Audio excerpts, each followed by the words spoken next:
Assalamualaikum warahmatullahi wabarakatuh. Selamat malam dan selamat berjumpa kembali kepada kaum muslimin dan kaum muslimat yang kami cintai dan yang kami banggakan.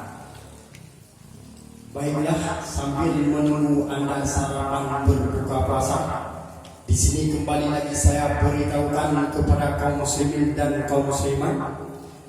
Jadi malamnya adalah malam ke-20 daripada bulan suci Ramadan. Jadi malamnya adalah malam ganjil, malam penuh sejarah, di mana kita dengar-dengar bahasa bab malam ganjil akan malam Lailatul Qadar, yaitu seluruh penjuru mata muslim akan tertuju dengan malam ini, yaitu malam ganjil. Jadi bagi orang rono, apabila kalian kanduri baju sabda baik dan lele, mucuk ijakru, mucuk lukum, adapun nilhat kopi ba oleh langkah baju gunung langkah.